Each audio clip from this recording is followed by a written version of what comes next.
welcome to Pointed Logic Tarot. I am running a little behind on the videos that I wanted to put out, so we're going to just jump right in and do a book review. This book I read a while ago, and I'm sorry to send you this review so late. I got this book on Kickstarter, but it is available by Microcosm Publishing. It is The Utopian Witch by Justine Norton-Kurtzen.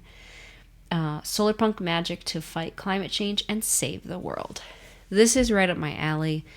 I work in the environmental movement, and I'm very into Solarpunk. I run a Solarpunk Discord server. If you're interested in joining, I'll put the link below. And I was really excited to see the intersection of Solarpunk and Witchcraft. So I figured it was something I should check out. And overall, I would say I give this 4 out of 5 stars. I really enjoyed it. There was a lot of fresh stuff in here. And I think that anyone interested in, rekindling your optimism through witchcraft would probably enjoy this. And if you want to make climate advocacy and or social justice work part of your witchcraft practice, you should check this book out. Let's do a little tour of the format, and then I'll talk about my thoughts on the sections and the overall content.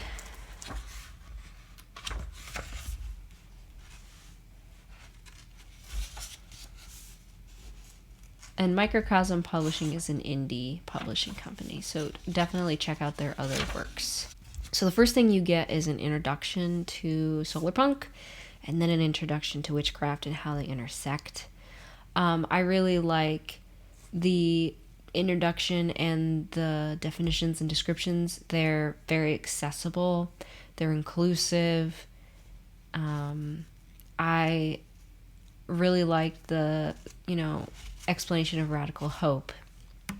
The next thing you get is earth magic and sun magic, which I like a dedicated solar magic section for Solarpunk. It makes sense. You then get ritual examples and sort of witchcraft basics. You get the Wheel of the Year and the Sabbats, so it's kind of got Wicca inspiration for sure in here. There's a little section on lunar punk and lunar magic. Then the bulk of the book would be the spells. So yeah, one of my favorite sections was the introduction. And then we get into sort of the types of Solarpunk witchcraft, an explanation of different tactics and roles that you can play in this movement. My apologies if you hear toy squeaks or crinkles, because my dog has come over with noisy things because I'm not paying attention.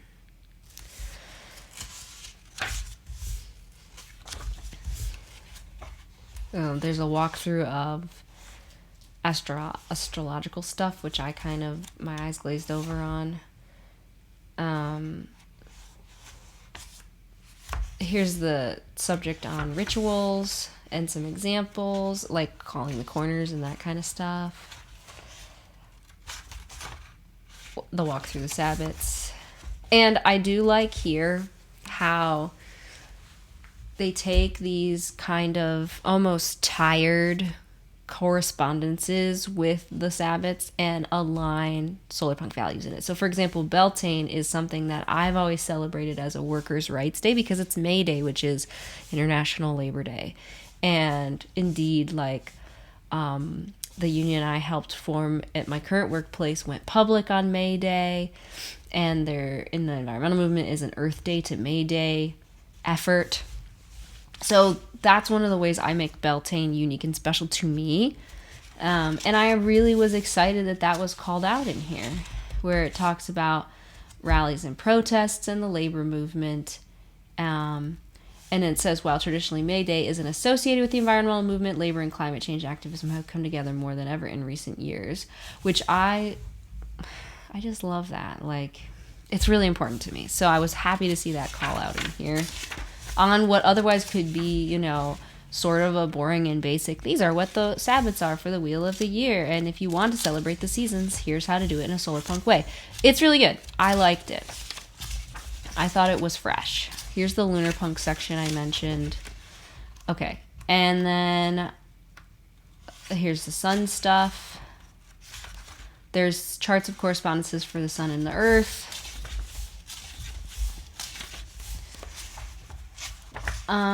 And let's get to the spell portion. Okay, the spell. So that's a third of the book. One of my critiques, and like I'll get into this in more detail when I go through my favorite things about this book and the things that I liked a little less. I feel like the witchcraft stuff in here is kind of basic. It's written in that introduction to witchcraft voice, and I don't want, books and things to be inaccessible. So I appreciate open and accessible language and, defining things and glossaries and explaining stuff. But I felt like the social justice aspect and even some of the Solarpunk aspect was a little bit too intermediate or jargony. So if you're a person interested in witchcraft and trying to get into Solarpunk, there are a few spots where you might feel challenged or excluded because you're like, okay, well, I don't understand these social justice terms, or you're throwing a lot of things that I have to go look up at me. Or it's kind of coming at you with an assumption that you know how protests and rallies work, or, how organizing works, etc., right? Versus if you were going to be an environmentalist or a Solarpunk trying to get an introduction to witchcraft, this would fit for you really well. Like, you are aware of the concepts of social justice and try and incorporate them in your life. If you have that background, you're right at home in this book. And if you don't know witchcraft, this will get you right in a way that, is aligned with environmentalism, but progressive environmentalism. That's why Solarpunk is so important to me. So anyway, I do have a critique there where I feel like the social justice and Solarpunk and environmentalist side could have been simplified a little bit or made a little bit more beginner friendly, and the witchcraft side could have been a little less basic. But I don't know. And I feel like pretty comfortable in the environmental movement. I've worked in it for over 10 years at this point, so I feel like I'm fairly comfortable with the jargon, but I still noticed it, Okay. Annoying. I'll stop now. Get off my soapbox.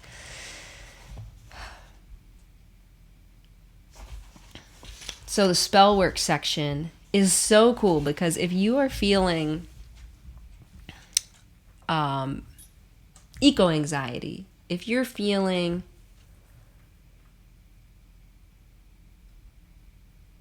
I don't know, just like hopeless is one of the best ways I feel like I could describe it. If you're just feeling hopeless about the future and like, I don't know how to take action, I think that this is a great book. And I'm not a mental health professional, but I feel like this is a great book to combat that kind of like eco-anxiety and depression. At least it feels helpful to my version. So I am not someone who does spells typically in a witchcraft way. I do rituals, but like I don't be like, gonna mix some things and do some stuff and put my intention here. I think that is admirable, but it just doesn't fit into my practice, at least right now. So part of this section doesn't feel for me, like it doesn't feel like it suits me. But what I loved about the spells is in every spell you've got, this witchy stuff. And then you have spellwork praxis. This is where I feel like my magic resides, and I am thrilled to see it in a witchcraft book. Spellwork praxis is how you take an intention you have, a spell to demand utopia, a spell to protect your home from disasters, and go beyond putting that intention out into like putting the energy out into the world. And then actually spending energy on realizing that. So for example, let's go to, let's see. Oh, let's see. So like here, if you've got climate anxiety about disasters, there's spell to calm wind and waves, spell to bring rain, to snuff out wildfires, sending my heart out to LA and all of the wildfires out there, and wildfires everywhere. Spell to end drought. Spell to expose the crimes of fossil fuel companies and executives. Hell yeah. So there's a spell with an onion and stuff. I would not do this piece, but the spell work praxis piece. Here's a number of ways you can put this spell into practice. Use your social media pages to share information about the crimes of fossil fuel companies and their executives. Make graphics or GIFs to share about exposed fossil fuel company crimes. Volunteer with or otherwise support an organization that works with and supports whistleblowers. Organize or attend protests against fossil fuel companies and executives. In addition, organize or attend rallies in support of clean and renewable energy. And I don't know how to better explain that. While I'm excited this is here, it's like really big stuff. They're like, okay, just go organize a protest. And it doesn't give you any like how to get started. But it does walk you through how to cut up your onion and make a spell. It's a witchcraft book. That's what it's supposed to have. Like, I get that. And I'm thrilled to see a spell work praxis piece, because that's where I might sit down and journal and visualize a spell to bankrupt fossil fuel companies. But then what I want to do is skip this and dig into the spell work praxis. And I'm thrilled to see that in here as a jumping off point for folks. But this is where I feel like this section is like, okay, you know how to organize a protest. Go for it. Go do that. And it's much more like beginner friendly and explaining spells and magic and intentions, okay. But it's just really great to see the spell work praxis, and it's my favorite portion of the spell section in the book. And it's a good bulk of the book. Spell to increase renewable energy production. You go and do this thing with your herbs and sun water. But then the spell work practices find and support local and regional initiatives for new clean and renewable energy infrastructure. Get involved in campaigns to limit or tax fossil fuels. Use alternative sources of fuel and energy whenever possible. Go online and research DIY methods of creating your own alternative energy at home and in your community. If you're inclined toward building and mechanics, can you figure out ways to improve upon what you learned to make DIY energy production methods more efficient? Do research on how to identify and combat misinformation about fossil fuels and about renewable energy sources. That's the kind of stuff I want us witches to join together and do. Spell to cool the earth. Spell work praxis. Practical actions and steps. And then it references, the spell to end coal mining. And I just really liked it. But I do feel like they could have gone into a little bit more detail on like how to get started. But as far as like participating in protests specifically against fossil fuel executives and or people bought out by the oil and gas company, I'll put Climate Defiance, which is an org I think is so cool, in the description below, so you can like tune into their work and what they're doing, share it on social media, and potentially join in and get involved. All right. So then there's this is a spell that I think the spell part is great. The seed bomb spell. You might have heard of seed bombs. It's where you take a little mixture of wildflower seeds, pollinator-friendly seeds, native grasses and forbs, and you put it into a little clay ball. You form a little clay ball that when you toss it into an empty lot or you toss it somewhere that needs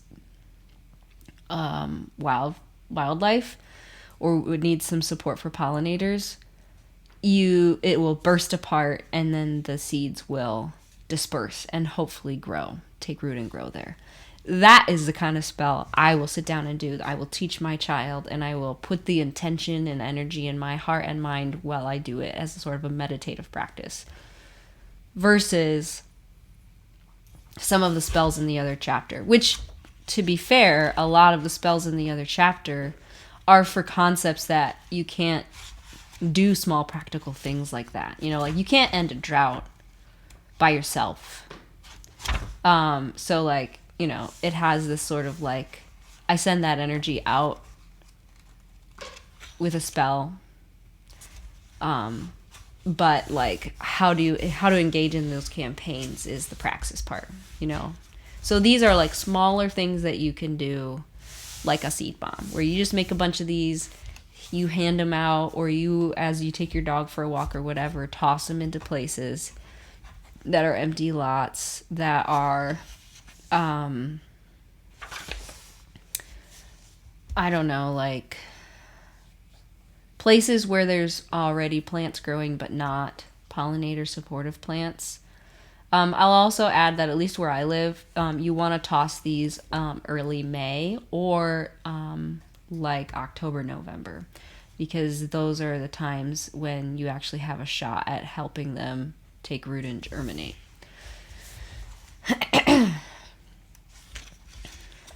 So yeah, that's the section. I do also really appreciate that it calls out fascism. It doesn't just, you know, do the neoliberal how to work within the system. It's like, that's not Solarpunk. It's like how to upend the system. Oh, and I liked this one. Spell to seed safe communities. And then in the praxis, and what I do also like is in here, it defines like why you need this spell. So if you're like, I don't know what the problem is with police, this gives you a starting point and explains that. And then the praxis is how to like fight police brutality in your area and like participate in your city council. Again, these things seem, I think, that they can, the spellwork praxis things can come across as, what's the word? Intimidating or challenging to start if you don't have experience getting involved in local initiatives. Overall, I think that whether or not you're already into witchcraft or you're already into environmentalism, this is a really cool place to get started, or a cool place to connect the two. Okay, so overall, what I enjoyed was the gender inclusive and ability inclusive language. I felt like, for me, it came from a sass witch perspective, which is secular, atheist or agnostic, and science seeking, because the like practical is brought into your witchcraft here.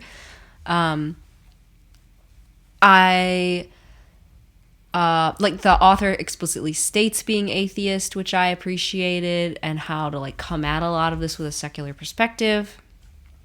And I liked, out of all of the spell sections, the one that's focused on activism and justice, fighting white supremacy, bankrupting fossil fuel companies, etc.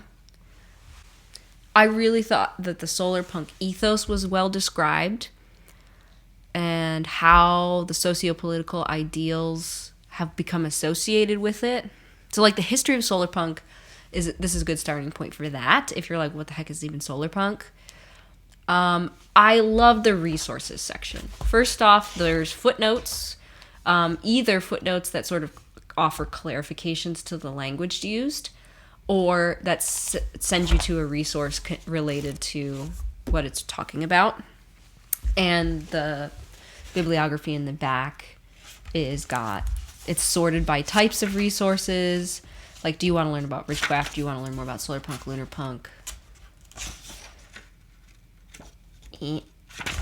climate social justice. I like how that's sort of divided up. I like the further reading sections.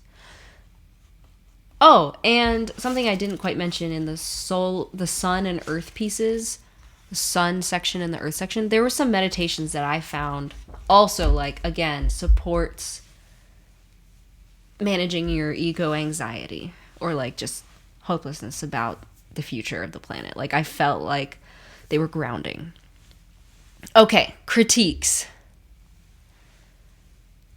This one is like, the first one in here is that I hate the inside cover. Why would you ever, in a Solarpunk book, put AI art in here? So there's this like ugly AI art image, which you can tell because it's all squiggly, nothing's connected. It's just like, you know, gives you Solarpunk vibes. It's almost like they rushed it, but I would have preferred just a like orange, blue, or even just white inset page. Why did we put AI in here? Now, I need to clarify that I don't have an issue with so AI is this like way broader topic that I don't really have time in this review or don't want to waste your time in getting into. But there's like a lot of types of things that are broadly placed under the category of AI. So things like a smart robot vacuum, I don't have a problem with it using what's called AI to like learn where your things are in your house and clean your house. I have a problem with generative AI, things that produce text like Chat GPT or articles. They produce images that are like so-called art. They produce video, like freaking fake security cam footage, like all that stuff. Generative AI is extremely harmful to the planet because, like, where in my region, they literally, for one company, opened an entire nuclear power plant that was closed in the 70s because of the nuclear meltdown. They reopened that huge risk so that they could power one company's AI stuff. There's all sorts of fossil fuel based AI related or AI paid for, like AI investment infrastructure that I am incredibly opposed to, let alone AI generative models stealing from real artists of all sorts, poets, authors, painters, other digital creatives, illustrators, etc. So I am like super disappointed to see this lazy inset. And it's literally like not even necessary for the book. AI is not Solarpunk. It does not belong in Solarpunk. Okay. So if you haven't clicked off the video by being pissed off at me for that, I do like the other art in the book because it's made by an actual artist who's cited in here. Illustrated by both Aspen Muscovich and the author. So those illustrations are by two folks in here. I have a big problem with this, but I like the art actually in the book. It's like that sort of standard kind of witchcrafty illustrations. Yeah, I like those. Other critiques. There's some spelling and grammatical stuff that I felt like it just could have used another proofread before going to print. But again, it's an indie publisher, so, and it's the first edition. So I try and look past that. It's a minor nitpick. Like I said, the Witchcraft stuff I felt was really introductory, where I felt I could just skip some pages. But there was kind of an assumption in my mind by the author that the reader's already an activist or like experienced in organizing spaces. And the conversations around labor organizing, intersectionality, and progressive politics was really jargony.